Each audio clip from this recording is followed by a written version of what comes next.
नमस्कार, आप देख रहे हैं इंडिया क्राइम एक्सप्रेस और हम बात करने जा रहे हैं जनपद गोरखपुर के थाना गुलरिया क्षेत्र के ग्राम सभा बनगांव की, जहां पे 15 दिन पहले एक मामला सामने आया था जिसमें अपराधी प्रवृत्ति के व्यक्तियों के द्वारा एक व्यक्ति को बहला फुसलाकर और शराब पिलाकर उसकी जमीन को कौड़ियों के भाव में रजिस्ट्री करवा ली गई थी और रजिस्ट्री करवाने के बाद उस व्यक्ति को धमकाया गया कि जान से मार दिया जाएगा अगर किसी को बताओगे। जब उसकी पत्नी को पता चलता है इस बारे में तो उसकी पत्नी गुलरिया थाने में तहरीर देती है और एक उनका भतीजा है जिनका नाम मोनू गुप्ता है, वो भी इस चीज के लिए भाग दौड़ करना चालू करते हैं और जब भाग दौड़ करना चालू करते हैं तो उसके बाद से ये सब उस समय के तत्कालिक जो गुलरिया इंस्पेक्टर थे शशि भूषण राय, जब उन्होंने हड़काया तो वो सब कहे कि सर मुकदमा मत लिखिए, हम जमीन की रजिस्ट्री वापस कर देंगे।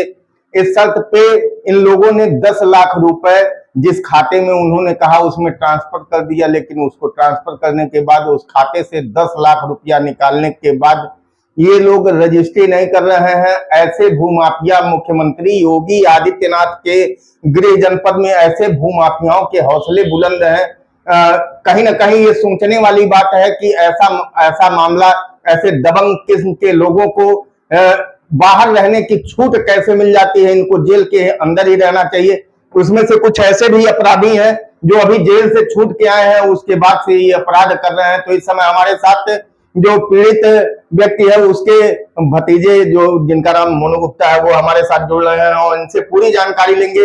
अभी तक के सारे मामलों की हमारी एक खबर भी चली इस पे, बेखौफ भूमाफिया, जिसके बाद से हड़कंप मचा।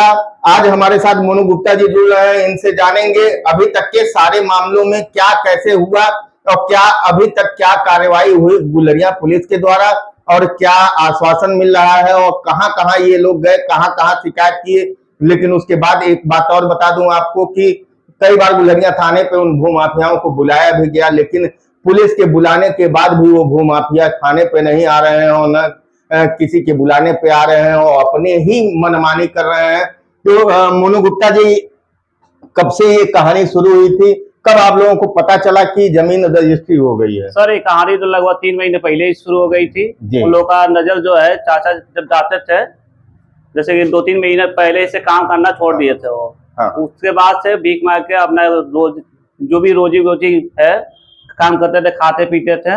उसके बाद 10 दिन 20 दिन पिलाने के बाद 19 जुलाई को उन्होंने सुबह से उनको उठा के पहले जाके बैंक पे उनका अकाउंट खोला, वो भी बिना पैन कार्ड का अकाउंट खोल दिया जाता है और खोलकर 4 लाख का जो भी है अमाउंट उनके नाम से चेक के द्वारा भेज दिया जाता है। सबसे बड़ी मुद्दा तो यह है, बिना पैन कार्ड लगाए 4 लाख रुपया कैसे अकाउंट में एक साथ ट्रांसफर हो गया, वो भी तत्काल उसी दिन अकाउंट खुलता है, उसी दिन पैसा भी ट्रांसफर हो जाता है। उसके बाद अच्छा, वो पैसा ट्रांसफर हुआ तो वो 4 लाख रुपए गया कहाँ? के 4 लाख से अकाउंट में था। उससे जब शशि भूषण राय सर थाने पे बुलाए, जब हम लोगों ने तहरीर दिया तो उन्होंने कहा कि मेरा जो भी खर्च आया है रजिस्ट्री खर्च जो 4 लाख रुपए डाले हैं कुल मिलाकर उन्होंने 10 लाख रुपया हमसे डिमांड किया। 10 लाख मेरा खर्च है, 10 लाख दे दीजिए और मैं चल के वापस आपको रजिस्ट्री कर देता हूँ। जब मैंने आधार और अकाउंट मांगा तो अपना आधार कार्ड और दूसरे अजय के नाम से ही, जिस नाम से रजिस्ट्री हुआ है उसी के नाम से ही एक अकाउंट नंबर टाइप करके थर्ड पार्टी को, मेरा तो फोन उठा नहीं रहते हैं और मेरे एक सहयोगी उनका भी फोन नहीं उठा रहते हैं। जब मैंने दूसरे से फोन लगवाया तो उनका फोन उठाया, उससे बात किए। अब उससे बोले कि मेरे अकाउंट में अगर 10 लाख रुपए आएगा तभी आके मैं रजिस्ट्री करूंगा। मैं इनके मोबाइल पे अकाउंट और आधार भेज दे रहा हूँ। तो उनके मोबाइल पे अकाउंट और आधार भेजें और उसके बाद उनसे मैंने अपने व्हाट्सएप पे अकाउंट आधार मंगाया और मैंने 10 लाख रुपए उस पर ट्रांसफर कर दिया। जब मैंने कहा और उसी दिन जाके मैंने रजिस्ट्री कराने के लिए 3,23,000 का भी ले लिया रजिस्ट्री कराने के लिए। हम सुबह से लेकर शाम तक इंतजार करते रहे कि अब आएंगे। फोन करने पे उनके दोस्त को कह रहे थे अभी 1 घंटे पहुंच जाएंगे, आधा घंटा पहुंच गया, लेकिन हमने लगभग 4 बजे तक इंतजार किया रजिस्ट्री के लिए। वहां तो एक दुर्घटना भी होने वाली थी, चाची को जो है हल्का सा हार्ट अटैक भी आ गया, लेकिन हम लोगों ने किसी तरह बाला फुसला कर दवा कराकर अभी है ठीक है।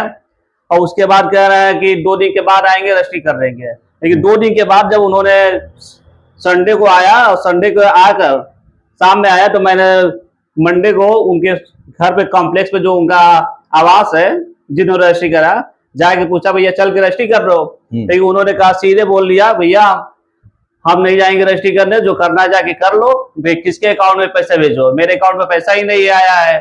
तो मैंने कहा आप ही अकाउंट दिया है, आप ही के अकाउंट में, सीधे बोल रहे मेरा अकाउंट ही नहीं है, जिस बैंक का पंजाब नेशनल बैंक जो SBI पंजाब नेशनल बैंक जो बुलेया थाने के जस्ट सामने है। तो मैंने कहा आप ही का आधार आया था, सीधे बोले मेरा अकाउंट ही नहीं उसमें है। अब बैंक पे जब जाके पता चला, गए चेक करवाए तो अजय नाम से ही उन्हीं के परिचित का अजय कुमार सहानी का, जिनके पिता का नाम जिलाजीत है, उनके अकाउंट में पैसा गया और वो गए अपना, जब पैसा गया 3 तारीख को पैसा गया, 5 तारीख को जाके पैसा पूरा निकाल के और अकाउंट को भी क्लोज करवा, जैसे 420 किया जाता है कि पैसा पहले तुरंत किसी तरह फर्जीवाड़ा से अकाउंट में मंगा लिया जाता है, पैसा निकाल के तुरंत अकाउंट क्लोज करके mobile number switch off, just same उसी तरह से किया गया है। पैसा अकाउंट में मंगा के तुरंत अकाउंट से पैसा निकाल के 2 दिन बाद अकाउंट को क्लोज कर दिया जाता है और मोबाइल नंबर भी बंद कर दिया जाता है। और उसके बाद मैंने बोले थाने पर तहरीर दी कि सर ऐसे से बात है, तो उन्होंने पूरा डिटेल अकाउंट के ले लिया, मैंने अकाउंट डिटेल भी दे दिया। तो उन्होंने कहा पहले इसमें मुकदमा दर्ज होगा तब जाकर उन लोग को उठाएंगे। आज भी मैंने गुलिया थाने पे गया था, SHO साहब से भी बात हुई है। SHO साहब ने कहा है कि एक तहरीर लेटर तैयार करके आख्या तैयार करके SP सिटी साहब के यहाँ, कप्तान सर के यहाँ भेज दिया जाएगा। वहां से जब आता है 1-2 दिन में जब आख्या बन गया तो उन लोग के पास मुकदमा करके उसके बाद फिर कार्रवाई की जाएगी। तो अभी आपको क्या लगता है कि मुकदमा पंजीकृत हो जाएगा तो क्या अपराधी होश में आ जाएंगे और जमीन वापस कर देंगे? नहीं सर, हमको तो नहीं लग रहा मुकदमा, और लोग अगर इतना डर रहता कि अपराधी अगर मुकदमा दर्ज होने का, तो अगर यहाँ थाने पे कई बार बुलाया गया पुलिस को द्वारा, लेकिन न गवाह से लेकर मेन मुजरिम तक कोई नहीं आया, कई बार थाने पे बुलाया गया। मैंने भी कई बार बोला सर बुलाइए, यहाँ घूम रहे हैं, यहाँ घूम रहे हैं, लेकिन उन्होंने कहा घर जा रहे हैं सर, मिल ही नहीं रहे, सुबह जा रहे हैं शाम में, बस यही एक बात कह रहा। जब भी पूछता हूँ तो बोलते हैं कि सुबह शाम जा रहे हैं सर, बताए क्या करें, मिल ही नहीं रहे हैं। तो उसके बाद मैंने CO सर गोरखनाथ के यहाँ गए, तहरीर दिए, तो वहां से फोन आया, तब फिर हमको यहाँ बुलाया गया। तब फिर मैंने एक और सुनवाई में जो केंद्र है गुलिया थाने का, वहां फिर मैंने एक दरखास्त डाला। तो उसके ऊपर जो है उन्होंने बोला कि कल से कार्रवाई चालू हो जाएगी शाम से। तो कल आज सुबह जो है उन्होंने बुलाया, पूरा डिटेल लिया, अकाउंट डिटेल तो मैंने पहले भी दिया था, फिर से आज दे दिया हूँ। आज बोला गया, आश्वासन दिया गया है SP सिटी के सर के यहाँ भेज दिया जाएगा, वो आख्या बनाकर वहां से, जब वहां से परमिशन मिलेगा मुकदमा लिखेगी तब मुकदमा लिख दिया जाएगा और उसके बाद कार्रवाई की जाए। मेरा कहना है सब जब पता है इसे लड़के के अकाउंट में 10 लाख रुपया गया है, क्यों नहीं उसको तुरंत पकड़ के पूछा जाए, पूछताछ किया जाए, आखिर 10 लाख रुपया गया, तुमको नहीं पता है कि 10 लाख रुपया गया, किसका पैसा है, कैसे नहीं है, दूसरे का पैसा कैसे तुम निकाल के खर्च कर सकते हो। मान लीजिए गलती से भी अगर चला जाता है, तभी अगला आदमी सोचता है कि छोटा मोटा अमाउंट तो है नहीं, 10 लाख रुपए की बात है, और उससे पूछना चाहिए ना 10 लाख रुपया कहाँ से आया, कैसे आया, किसके जरिए आया। जब मैंने कोई किसी से अकाउंट उठी, पैसा मंगाया ही नहीं, तो कैसे पैसा आ गया? नहीं, वो तो CDR जब चेक होगा तो पता चल जाएगा कि वो व्हाट्सएप किसके नंबर से आया था, उनके पास किसने व्हाट्सएप किया था, ये सारी चीजें जब जांच होगा तो उसमें समझ में आ जाएगा। थर्ड पार्टी की हमें गया था, जो थर्ड पार्टी हमको व्हाट्सएप किया था, उसका मोबाइल भी चेक किया, वो उसके मोबाइल से पूरा डिटेल डिलीट कर दिया गया है। जिस व्हाट्सएप से मेरे पे आया था उसके मोबाइल पे आया था, उसका आधार भी नहीं दिखा रहा है, जो मोबाइल नंबर उसका व्हाट्सएप है मोबाइल नंबर भी नहीं दिखा रहा है। और जब मैंने पार्टी के द्वारा आपके पास आया था व्हाट्सएप, उसका मोबाइल फॉर्मेट कर दिया गया, उसका मोबाइल जो है, जो फर्स्ट पार्टी है जिस रजिस्ट्री करा उसके मोबाइल पे भेजा, तो उसने अपना मोबाइल नंबर बस सब डिलीट कर दिया। यहाँ तक व्हाट्सएप चला था तो व्हाट्सएप अकाउंट भी डिलीट कर दिया है, और अकाउंट डिटेल और सब के सब बंद करके एकदम गायब है घर से। अच्छा, तो अभी यहाँ से आख्या जाने के बाद जब SP सिटी के वहां से आदेश होगा तो यहाँ पे मुकदमा लिखने के लिए गुलेरिया इंस्पेक्टर ने आपसे कहा? जी उन्होंने दर्शकों आप देख सकते हैं कि ये मुख्यमंत्री योगी आदित्यनाथ के गृह जनपद में ऐसे भूमाफियाओं के हौसले बुलंद हैं कि अकाउंट में पैसा भी मंगा लेते हैं, पैसा निकाल भी लेते हैं, उसके बाद भी नहीं रजिस्ट्री करते हैं और जो पीड़ित है वो दर दर की ठोकर खाने को मजबूर है। तो ये पूरी खबर है गुलरिया थाना क्षेत्र, जनपद गोरखपुर के गुलरिया थाना क्षेत्र के ग्राम सभा बनगांव की। बने रहे हमारे साथ, देखते रहे इंडिया क्राइम एक्सप्रेस।